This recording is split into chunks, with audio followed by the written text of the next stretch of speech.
여기 이제 고구려의 수렵도라는 벽화이거든요. 그런데 평범해 보이는 이 그림에 엄청난 비밀이 하나 숨어져 있어요. 그림의 위에 있는 사람 그냥 맞춘 게 아니라 눈알을 꼭 맞춘대. 쏘면 그냥 막 X10 눈알. 장군, 맞출 데가 없는 것 같습니다. 뭘 그리 고민하나? 투구에 다 덮여져 있습니다. 어디를 쏩니까? 투구를 연결하는 끈. 축지법 썼다.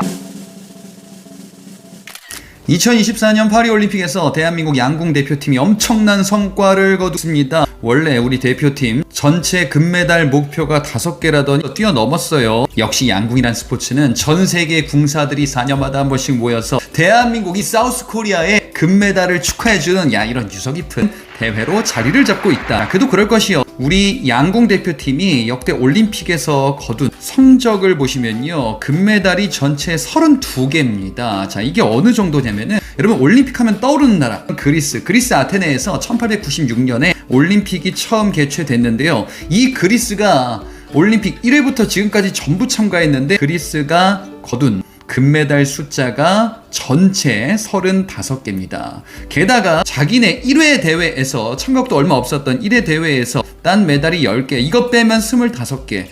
역대 양궁 메달리스트 보자면요, 겹치는 선수들이 생각보다 별로 없어요. 안산 선수 기억나시나요? 지난 도쿄올림픽 3관왕을 차지하면서 양궁계의 신궁으로 떠올랐었던 분인데 이번 대회에 어디 갔냔 말이죠. 이번 파리올림픽을 앞두고 열린 대표 선발전에서 안산 선수가 탈락했기 때문에 이번 올림픽에서 볼 수가 없다고 합니다. 자, 이 안산 선수를 탈락시켰었던 분이 바로 이번 파리올림픽 여자 3관왕에 오른 임시현 선수입니다. 남자 부분에서는 정말 레전드 스타가 한 명 탄생을 했습니다. 바로 김우진 선수이지요. 김우진 선수 결승전 보셨나요?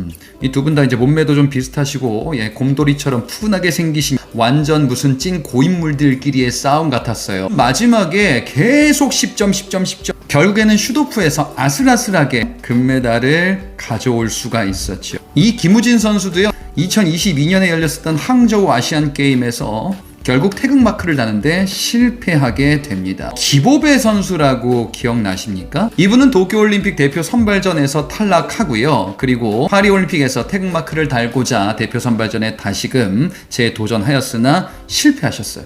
그래서 안타깝지만 현역을 마감하셨다. 참 이거 웃으면 안 되는데, 이 대한민국 양궁 대표가 되는 게 올림픽 메달 따는 것보다 더 어렵다라는 말이 진짜 사실인 것 같습니다. 자, 이 모든 것의 배후에는 역시나 대한양궁협회, 지연이나 학연, 영성 이런 것에 얽매이지 않고 진짜 오로지 실력으로만 뽑는다. 그리고 이거 지원하시는 정의선 회장님 정말 양궁의 진심이시고 투명하게 이렇게 운영을 하시는 것 같아요. 모든 스포츠계가 이러면 참 좋을 텐데, 배드민턴 협회, 안세영 선수가 금메달을 따고 배드민턴 협회의 대처를 저격하는 인터뷰로 크게 논란이 되고 있습니다.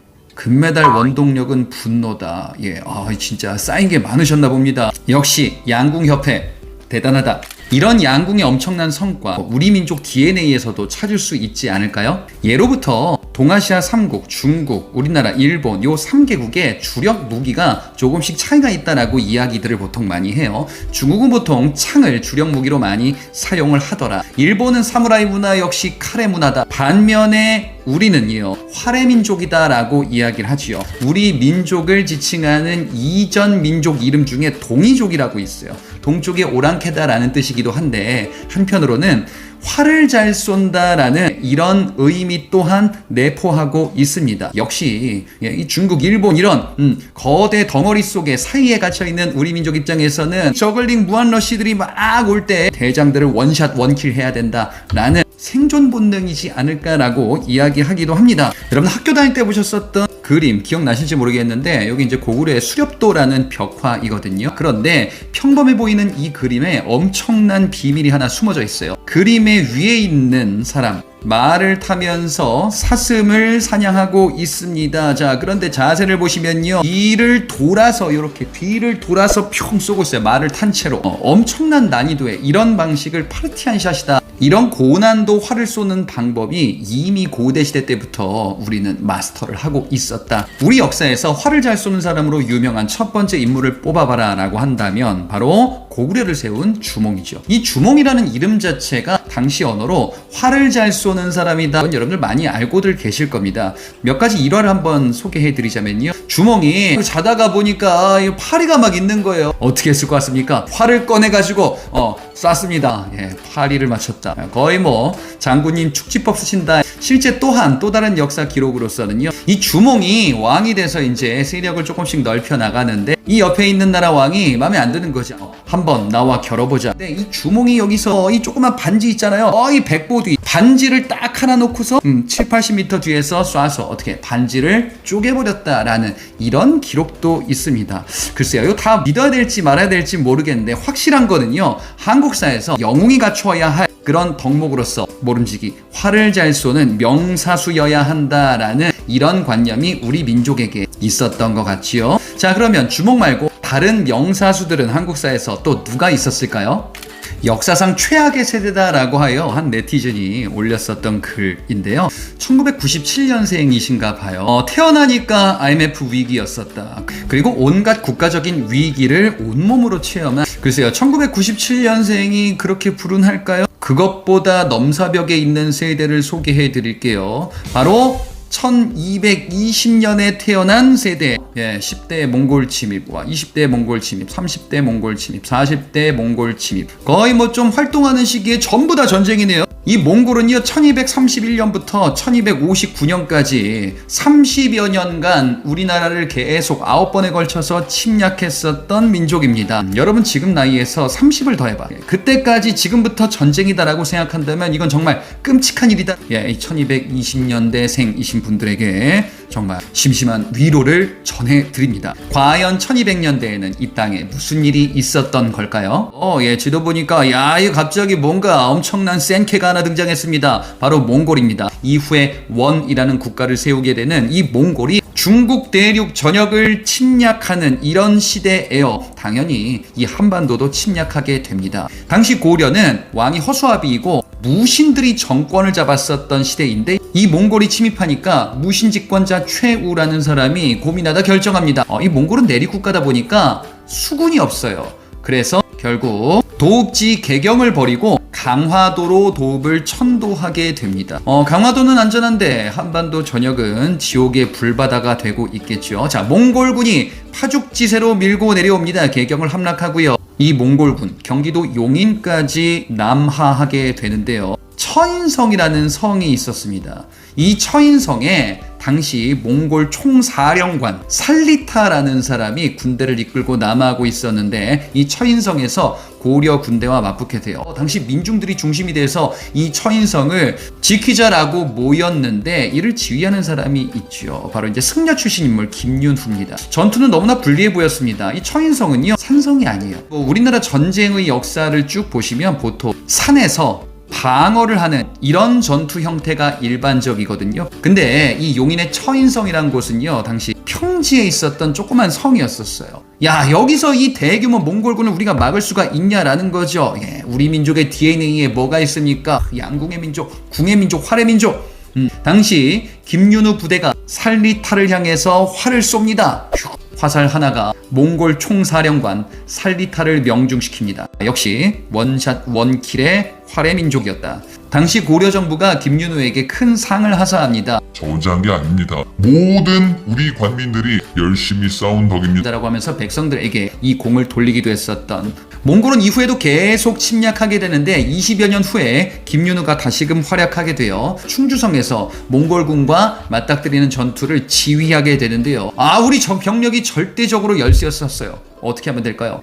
당시 노비들을 불러 모아서 노비 문서를 다 불태워버립니다. 전쟁에서 공을 세우면 너희들은 이제 모두 자유를 얻을 것이다. 고려를 위해 싸우자. 이런 승부사적인 기질을 보여주셨었던 분이기도 합니다. 이런 활약에도 불구하고 몽골은 너무너무 넘사벽의 당시 국가입니다. 인류가 건국한 국가 중에 가장 최대 영토를 자랑하기도 하는 이 몽골 제국. 이 국가를 상대로 우리가 전면전을 계속 이어나가기는 버겁겠지요. 자, 당시 고려의 태자를 비롯한 외교사절이 강화 협상을 하러 몽골로 갑니다. 당시의 몽골의 황제는 몽케칸이라는 사람이에요. 그런데 한 소식을 듣습니다. 이 몽케칸이 사망을 한 거예요. 그러면은 이제 어떡하나? 당시 몽골의 정세를 봤더니 몽케칸이 죽은 이후에 동생들 아리크부카와 쿠빌라이 간에 내전이 벌어지고 있었던 겁니다. 당시 고려 이걸 어떻게 해야 되나? 쿠빌라이가 당시에 좀 불리했었거든요. 근데 고려는 딱 보니까 경제력을 끼고 있는 남쪽에 기반을 하고 있어요. 이 쿠빌라이가 이 사람이 유리하겠다라고 판단해서 승부수를 던진 거지요. 찾아갑니다. 쿠빌라이가 극진하게 환대하게 돼요. 이전 중국의 당나라도 정벌하지 못했었던 고구려가 왔구나. 뭐 고구려 후예니까요, 그죠? 이런 나라가 날 찾아오다니 나의 됨됨이를 너희들이 알아봤구나. 라면서 환대합니다. 고려를 멸망시키진 않겠다라는 거예요. 국가의 체제는 유지하되 이 몽골이 세운 원나라의 간접 지배를 받는 원간섭기가 시작되게 될 겁니다. 1300년대 들어 중국에서 홍건적이라는 농민 반란군 도적단이 등장을 합니다. 홍건적, 머리에 붉은색 두건을 두른 이런 도적단들이 몽골이 세운 원나라의 반기를 드는데 이들이 우리나라까지 침략하면서 한반도 전역은 또다시 전쟁에 휩싸이게 됩니다. 홍건적의 침략으로 공민왕은요 도읍지인 개경을 버리고요 안동까지 피난하게 됩니다. 홍건적이 북쪽에서 밀고 내려왔네. 그래, 그러면 우리는 남쪽으로 피난해서 버티겠다라는 전략이었던 거지요. 자, 여기서 끝이 아닙니다. 이전에 몽골은요 고려를 정벌하고 일본까지 점령하려고 했었거든요. 일본을 점령하기 위해서 지금의 대마도 스시마 섬을 칩니다. 그리고 일본 본토 지역으로 나아가려고 하는데 태풍이 분 겁니다. 다시 한번 몽골이 준비를 해요. 근데 또 태풍이 불어요. 일본인들은 이거를 이제 신이 내린 바람이다 라고 해서 신풍, 일본어로 가미가제라고도 이야기를 해요. 가미가제가 우리 일본을 도왔습니다. 그런데 문제는 뭐냐, 스시마 섬과 일본 일부가 초토화됐었던 거예요. 먹고 살 게 없거든. 해적이 되는 겁니다.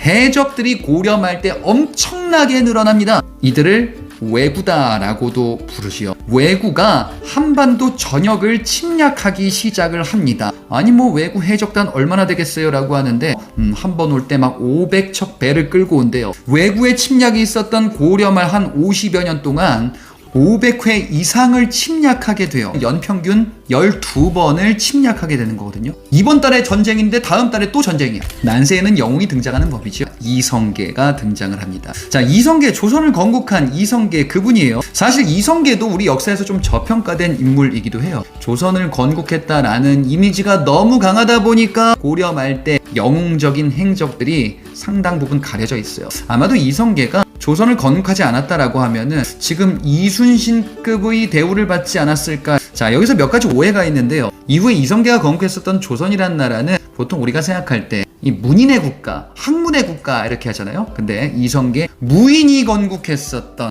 바로 조선. 반면에 이성계의 아들로 알려진 이방원이 있죠. 킬방원이다라고 하는 이방원. 이방원이 정몽주를 이후에 죽이게 되는데 이것 때문에 이방원의 이미지가 약간 좀 무인 같은 이미지인데 이방원은 이성계 아들 중에서 유일하게 과거 시험에 합격했었던 문인입니다. 그리고 무인이었었던 이성계의 주력 무기는 칼이 아니고 활입니다. 경기도 의정부에 있는 태조 이성계의 동상인데요. 보시면요 활을 쏘고 있죠. 이성계가 얼마나 명사수였는지를 알려주는 또 일화들 엄청나게 많이 나와 있습니다. 이성계가 새가 날아가서 활을 쐈습니다. 당연히 맞췄겠죠. 그게 근데 한 발을 쐈는데 새가 5마리가 떨어지네. 그리고 이성계는요 전쟁터에 나가면은 적군을 딱 지목해가지고 하나하나 맞춘대요.